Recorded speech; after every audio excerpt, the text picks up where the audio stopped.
bahwa Pak Ucuk Bulu tidak pernah menerima surat panggilan, tetapi dia langsung digiring ke Polda Jabar katanya ya. Yang tidak mengindahkan undang-undang, tidak mengindahkan aturan polisi. Mana ada di Amerika ini polisi main bawa orang, main nangkap orang, menggelandang orang ke kantor polisi. Nggak boleh polisi menyentuh tubuh. Aduh, setelah ini giliran siapa saya tidak tahu lagi. Assalamualaikum warahmatullahi wabarakatuh. Sahabat tamak, kita kembali berjumpa. Semoga sahabat selalu sehat walafiat. Di video ini kami suguhkan Pendeta Saifuddin yang resah gelisah sehingga ngamuk penuh kesal dan emosi di saat mendengar kabar Master Donasi Yusuf Manubulu menurut sang debater ditangkap polisi. Baik sahabat, mari kita simak video selengkapnya. Selamat menyaksikan. Kawan-kawan, hari ini ada hal yang harus saya beritakan kepada kalian ya. Hanya saja masalah kebenarannya ini yang mau kita buktikan dan kita cari ya. Semoga di sini pun Galarua masuk ya. Ini satu momen di mana Galarua bisa menunjukkan diri, menunjuk taring ya, atau apalah namanya. Mohon diperhatikan, ini berita yang saya dapat ya. Di dalam berita ini dijelaskan begini kawan. Mohon bantuan kawan-kawan advokat ya. Rumah Pendeta Yusuf Manubulu, YouTuber di Serpong, Tangerang, didatangi serombongan polisi dari Polda Jabar. Membawa surat panggilan dan minta Pendeta Yusuf Manubulu untuk ikut ke Polda Jabar. Pendeta Yusuf Manubulu tidak pernah mendapat panggilan 1 dan 2 dan tidak tahu perkara apa yang sedang ada di Polda Jabar. Mohon kawan-kawan yang dekat lokasi Serpong ini bisa hadir, mendampingi, bisa japri saya. Kenapa yang minoritas yang ditangkap, yang mayoritas dibiarkan? Ini harus saya live, harus saya tanggapi. Selama masih begini, Muslim, agama Islam akan tetap dihina dan terhina terus-menerus. Atau beginikah cara untuk membela agama mayoritas? Dengan membuat undang-undang yang timpang sebelah. Kelihatannya adil tetapi tidak ada keadilan di sana. Bagaimana mungkin saudara-saudara? Dari mana Yusuf Manubulu dikatakan bisa menistakan agama? Itu kan dari kesaksian orang, lalu ditayangkan, lalu disampaikan. Pukul berita ini saya tahu pukul 12 lewat 7 menit ya.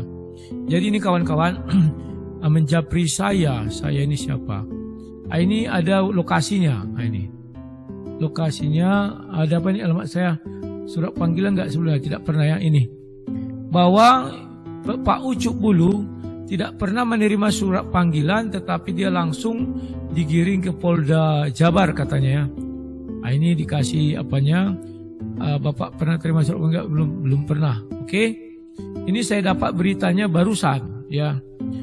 Ya mungkin itulah kelebihan saya. Banyak orang yang peduli dan mengirimkan berita-berita ya.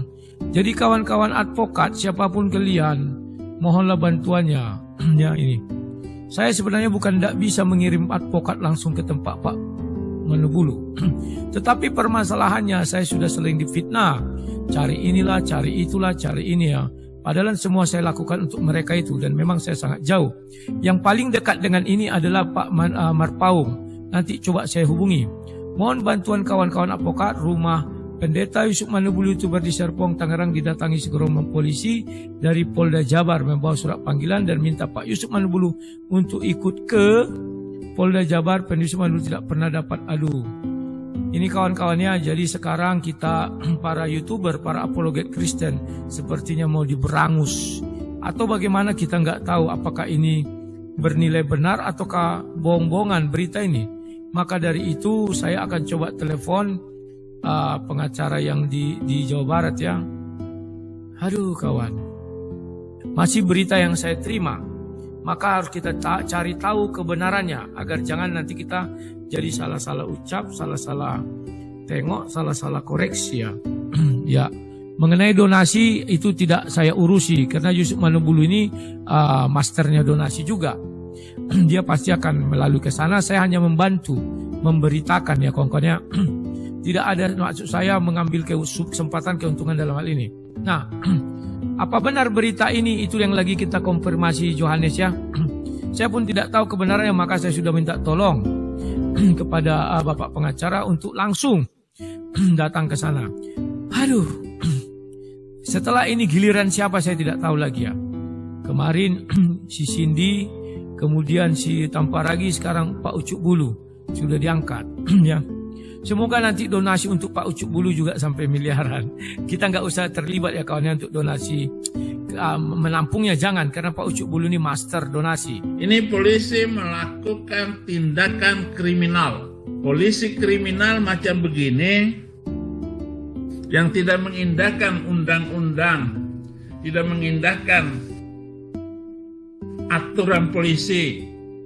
Mana ada di Amerika ini polisi main bawa orang, main nangkap orang, menggelandang orang ke kantor polisi. Nggak boleh polisi menyentuh tubuh orang yang baru dituduh, orang yang baru ditanya, orang yang belum jelas. Nggak boleh main pegang orang.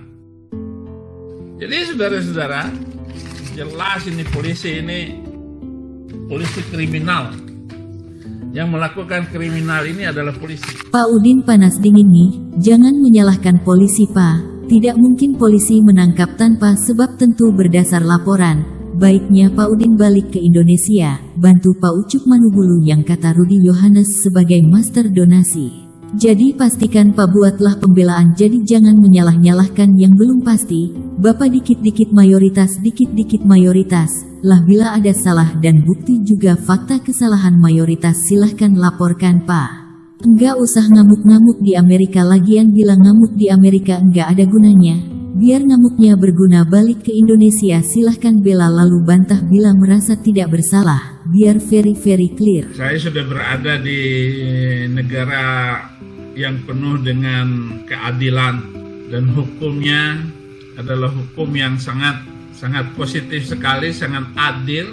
Semuanya sudah teratur semua. Nggak ada polisi yang main nangkap orang di jalan tanpa jelas.